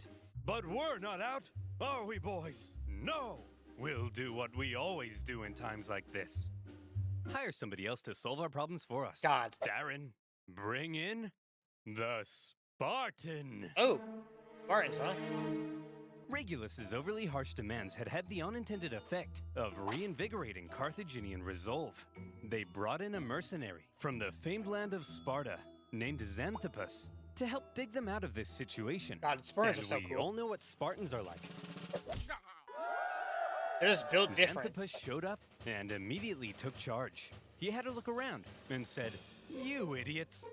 Put the elephants in front of the army so they can smash into the Romans and stop fighting on rough, uneven terrain.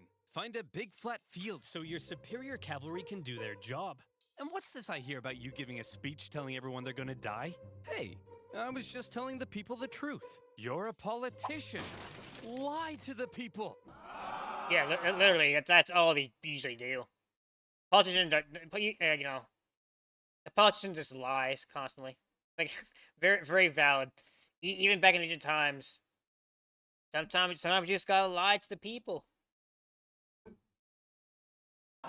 And so Xanthippus led out the newly reformed Carthaginian army. Not that I agree with it, but I mean, I think in terms of war, I think sometimes being like, "Hey, we're gonna be fine," even though even if you're not fine, right? It's better than having people panicking in the streets over, right? To meet Regulus in the Battle of the Bagradas River. The elephants, now in the front, smashed into the Roman lines, causing disarray. The cavalry, with total freedom of movement, outflanked the Roman infantry. Thanks to this impressive Spartan, the battle was a total Carthaginian victory. And Xanthippus, for his stunning victory, was forced to flee Carthage because the leadership got jealous. Bruh. Idiots. Bro. How is it so hard for people to just take victories? Just shut up and smile.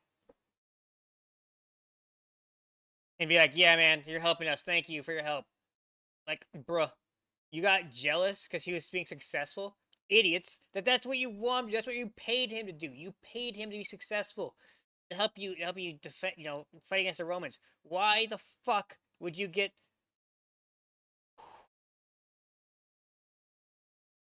Why would you get jealous and angry because he's doing his job? This is like when Jerry Jones fired Jimmy Johnson on the Dallas Cowboys in the 90s because he got jealous that Jimmy was getting all the praise. That's the exact situation like this was happening, right? Like, bro, the guy's doing the job you paid him to do. You paid him large sums of money to come help you defend your capital and your nation against the Romans, and to win battles, and to build momentum back in your favor in the war. And you get jealous because he's doing the exact thing you paid him for?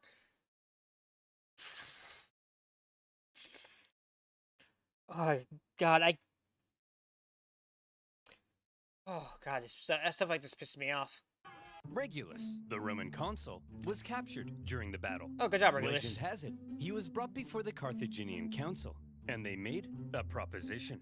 Well, Reggie, not looking so good anymore, is it? Looks like we beat you pretty bad, huh? Up yours, you Punic pansies! Now, Regulus, nobody likes a sore loser, do they? No. How about this? We're gonna send you back to Rome, and you convince the Roman Senate to surrender to us. If you fail, though, you gotta come back so we can torture you to death, okay? Okay. You promise? I promise. Hey guys. Whoa, Regulus! We thought you got captured. I did, but they sent me back to convince you to surrender. Well, should we? Surrender? No! Never surrender! Give 'em hell, boys. They're at the end of their rope. Anyway, I gotta go be tortured to death now. What? Yep, part of a deal I made. It's a long story. Whoa, hey, wait! Regulus! No, it's cool, guys. I promised. Regulus! He's an honorable man. He just never he never breaks his promises. He's a man of honor. This is ancient times. We massacre entire populations. We chop pets in half. You can break a promise. No, You Tim. never break you a promise. never break a promise. He's a man of honor. That's too far. And Agreed. so, Regulus went back to Carthage and was tortured to death. And for keeping Damn, dude.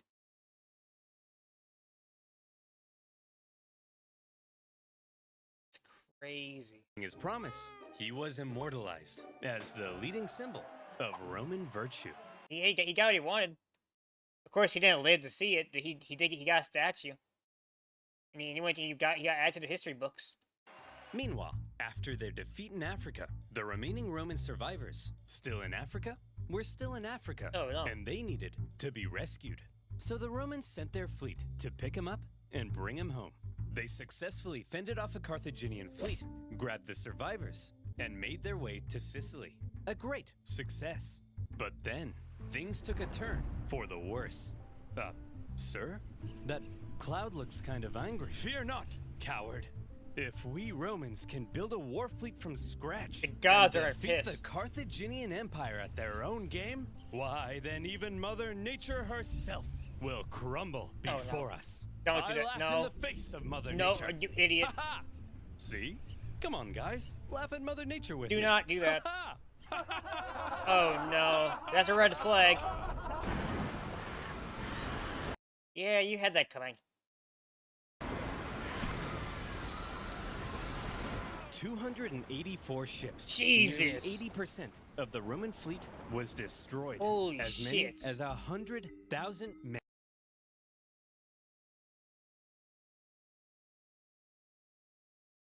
Brother. Brother. Brother.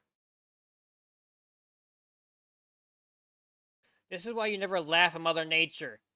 This is why you never laugh at Mother Nature. This is why you never spit in Mother Nature's face. Because then when she's pissed, she comes at you with a big fury like this. Holy shit. 100,000 dead. 284 ships destroyed. Bro, that's crippling. Men drowned in a terrifying act of nature. Never before had Rome lost so many men in a single incident. That's crazy. 100,000 casualties for any other nation would be crippling. Yeah, Any other nation would hastily sue for peace. pretty much, yeah. Any other nation would spend decades trying to recover. Fair. But Rome was not just any other nation. I ain't hear no bell. Infamous for its unrelenting determination in the face of They overwhelming rebuilt. odds, Rome said, well, I guess we'll just have to build another fleet. And they did. In just 3 months, they built 220 more ships. Damn, An 3 astonishing months? feat. The Romans sent out their brand spanking new war fleet. And Bro, Mother Nature's still pissed. She didn't forget about you guys laughing at her. It's just why you don't laugh at Mother Nature, man. You cheered multiple red flags when you laughed at Mother Nature. And this is his karma. they got caught in another storm. This time, a whole nother fleet was Jesus. lost. And still, the Romans did not give up. I still ain't hear no bell. The Carthaginians couldn't believe it. Their enemy had just lost hundreds. Lost 2 full fleets.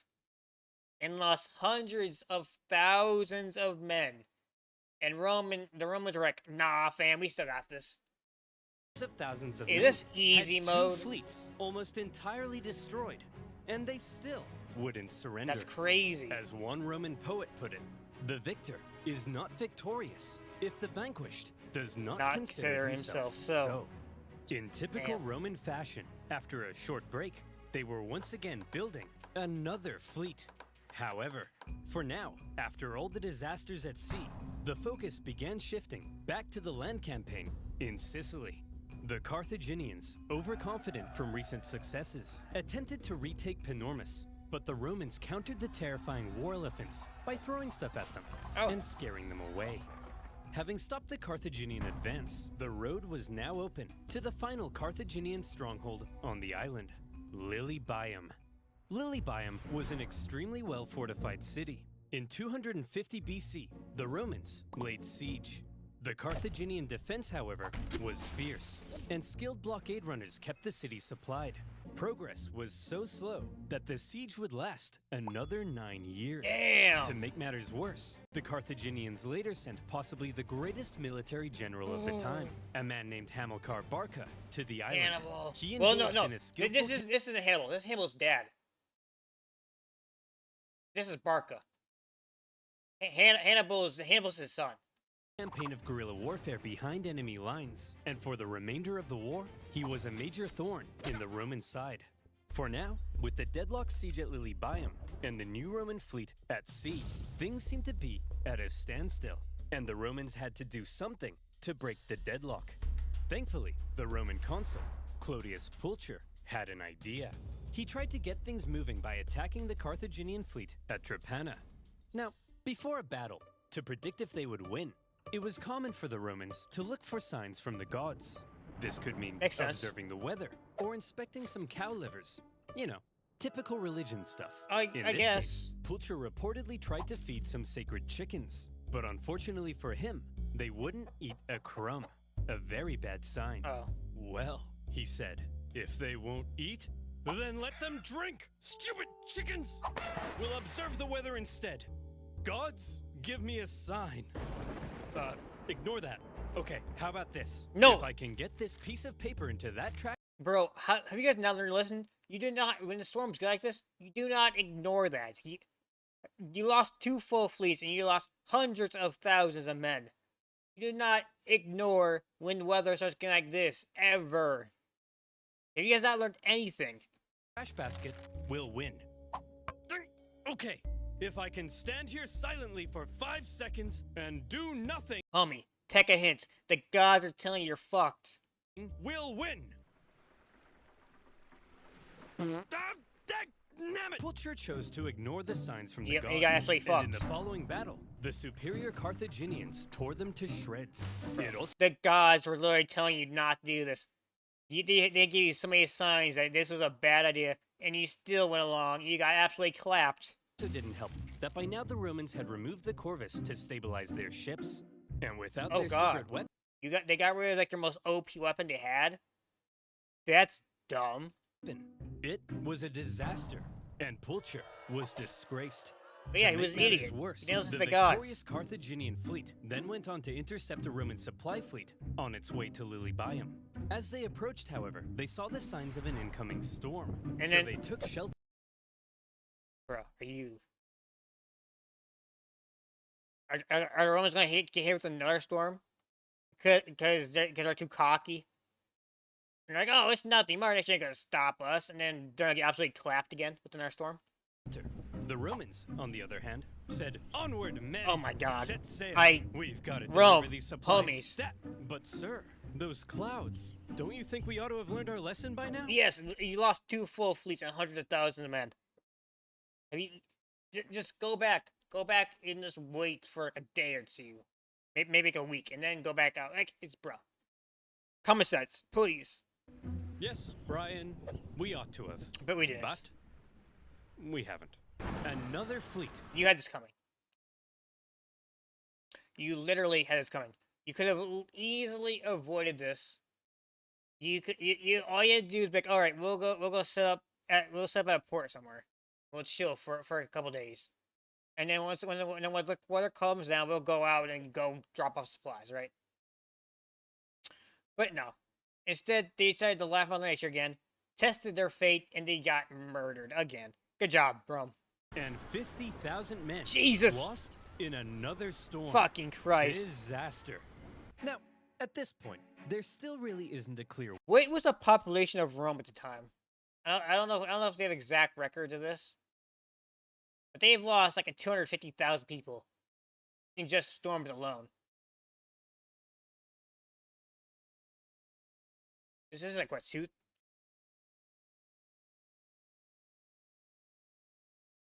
Population of Rome.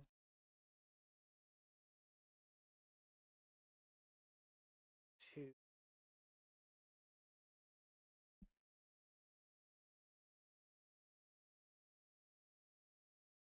$75 million. In the 230s BCE, Rome had an estimated population of 75 million, with an average population density of 20 people per square kilometer at its peak. The city, unusually high urbanization, and the census carried out in 209 BC showed that Rome had 337,000 Roman citizens, while in BCE, and by 234 BCE, there were about 240. Okay.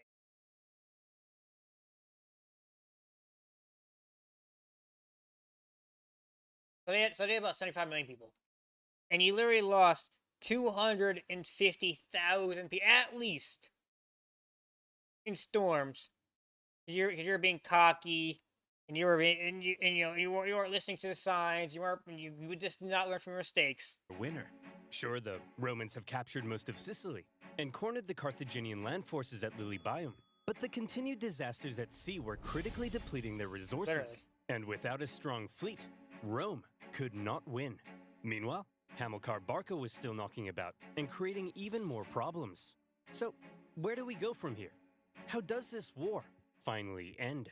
By now, the two sides had been fighting for 23 years. Damn. They were exhausted. Their money, their resources, their strength were all utterly spent. The Carthaginians in particular were eager to see the war end so they could get back to trading and making money. So after the latest Roman disaster at sea, they said, look, there ain't no way in heck the Romans can come back again. They can't possibly afford to build another fleet.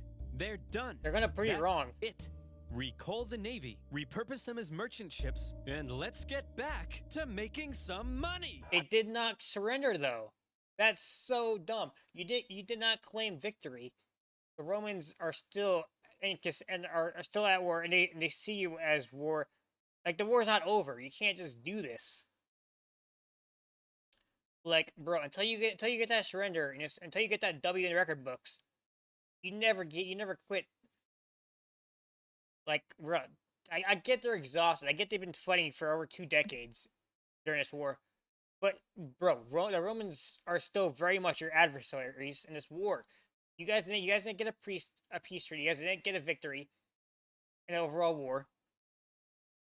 Like, this is gonna cost you everything. Assuming the Romans would soon make peace, an Oh my anti-war God. faction within the government recalled a large portion of the navy, leaving Hamilcar on his own. The victors appeared to be declaring themselves You're victorious. Meanwhile, the vanquished were getting ready for round 5. The Romans built another fleet, this time heavily relying on patriotic donations from the upper classes to afford it. And once again, It's an investment. The way how these Roman systems, like these Roman elites saw it, is this was an investment. Like, they're gonna buy another fleet, and then if they win this war, right, they're gonna make a crap ton of money based on the territorial acquisition they're gonna get from Carthage in the peace treaty, right? So I'm gonna assume these Roman elites saw this as a huge investment. they put to sea.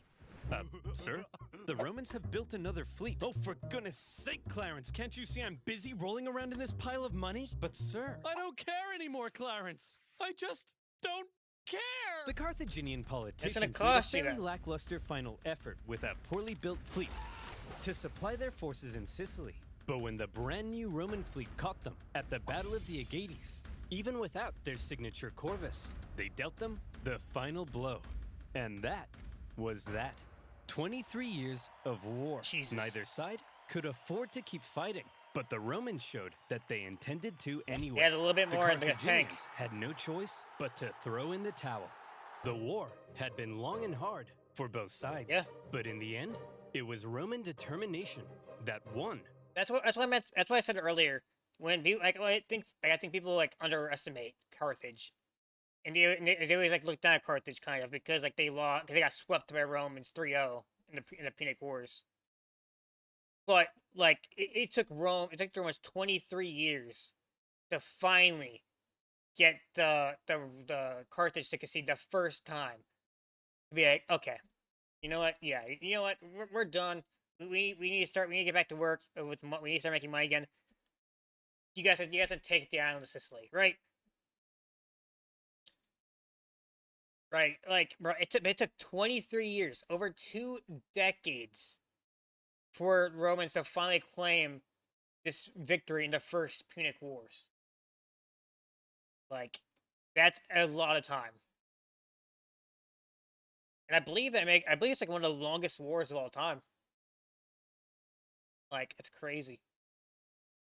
Like, yeah, Carthage is just like, yeah, they're not gonna go down easily. The fight. The Romans had spent the entire war trying to find a way to deliver the knockout blow. They learned how to build a fleet and engage in naval combat. They developed ingenious new ways of waging war. They attempted an invasion of the Carthaginian heartland, and whenever disasters struck them, they always came back, again and again. The Carthaginians, on the other hand, spent the entire war watching whatever Rome did, and then figuring out how to If we can build a war fleet, we can build a war elephant and turning Steve into an elephant. You look good as an elephant, Steve. You look good. respond. They were much more passive, and so it's no wonder then that when both sides were close to collapse, Rome was the one who figured out how to go that little bit further.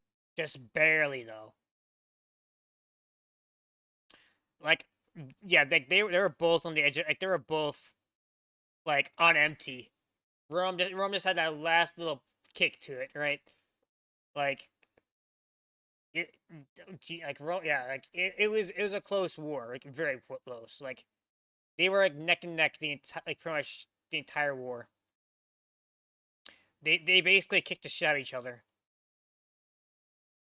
Like this was by no means an easy victory or a landslide for Rome. Like, Carthage was there to the very end in terms of like being competitive in the war, and it was just because they got cocky at the very end, and they started to repurpose their warships back into being merchant ships.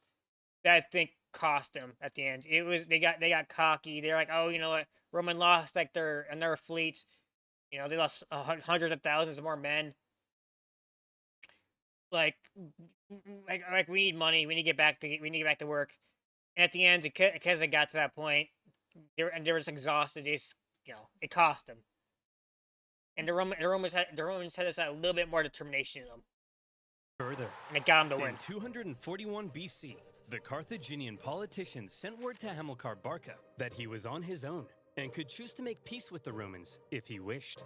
Hamilcar was stunned. He felt betrayed by the politicians. Some sources say he refused to even negotiate. Nevertheless, terms had to be drawn up. Well, Hammy, I'm glad you Carthaginians have finally come to your senses and recognized who the true winner is. How many fleets did you lose? True, they lost like 3 or 4 fleets by the same fucking way, by storms. So you get for spitting in Mother Nature's face, man. Okay, here are our terms. You leave Sicily to us and return all of our prisoners. You're not allowed to make war against Syracuse or her allies, and you have to pay us 2,200 talents of silver over the next 20 years. What's a talent of silver? Well, to put it in perspective, in the year 2022, that'll be worth around, let's say, 40 million US dollars. Jesus. Ay caramba! That will cripple us! Wow, we got a real smart guy over here. Yeah, that's kind of the point, you dingus. Ugh, I guess I have no choice. I accept. Great. I guess I got no choice but to go back to war, stab him in the neck, and starts fighting again for another 20 years. Oh, by the way, we changed our minds. You actually have to pay us 3,200 talents of silver over 10 years. Thanks for Damn. accepting. Dude! See you later. Hey! You didn't let me say uncool! You didn't let me say uncool! I mean, you couldn't really change the terms, right? Like, I'm pretty sure this would not be binding, because, like, they already agreed to the terms, and the room's like, oh yeah, about that, we're changing the numbers, so now it's 3,200 of silver over 10. Like, you can't do, like, they hear you accepted it, right? The treaty was extremely punishing, True. and by switching up the terms at the last minute, they enraged the Oh, Carthaginians. they changed But them still, at the last second. one of the Okay. longest and deadliest wars at the time was End of fought. all time. It was one of the longest and most deadliest wars of all time. Also, like obviously, you look at by like World War II, World War I standards, right, where millions and millions of people died. Like the Punic War is like at least probably at least bare minimum. If you factor in like all of Roman's casualties and deaths and all of Carthage, I would say it's probably around maybe 750,000 to maybe 1,000,000 casualties, roughly, maybe over 23 years. That might be wrong. I don't know. We'll see. First Punic War. We'll see. Let's see if they have like an actual like estimate on like Wikipedia or something.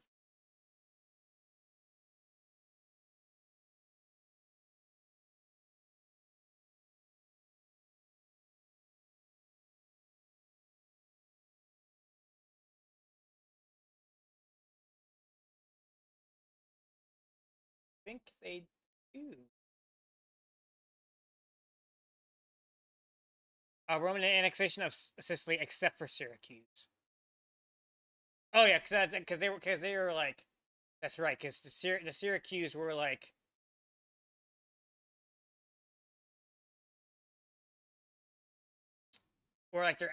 became their allies, so they kind of kept them independent as like a client or whatever.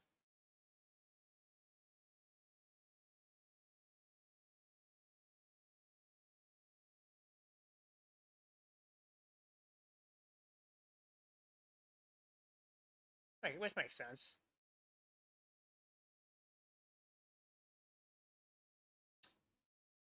Yeah, but yeah, there's a lot of casualties. I'm gonna guess they didn't really have any.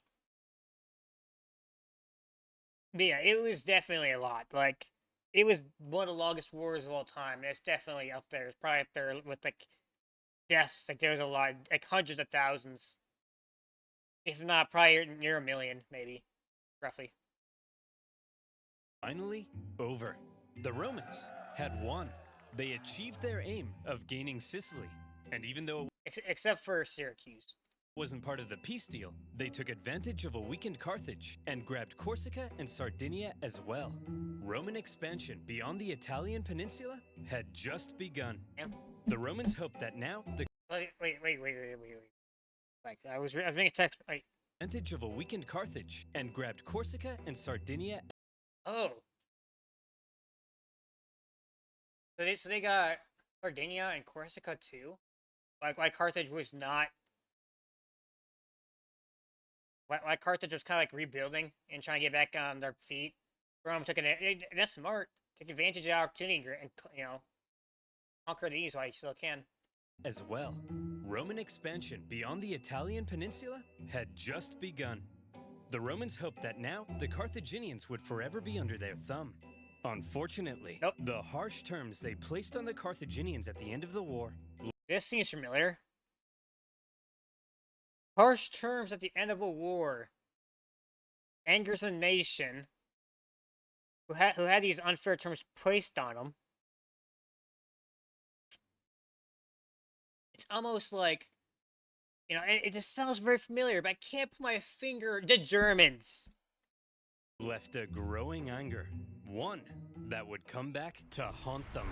One day, Carthage will have its revenge. That's nice, dear. I'm serious, woman. Maybe not in my lifetime, but perhaps in his, my beautiful son. You are born into a momentous destiny. You shall be Rome's greatest enemy. You'll tear Rome limb from limb. You'll burn their pathetic city into the ground. You'll slaughter their people, men, women, and children. My child, you are vengeance. Stop telling our baby he's vengeance. But he is, Barbara. He's vengeance. That may be so someday, but for now, our son has a name, and you should call him that instead. His name is Hannibal.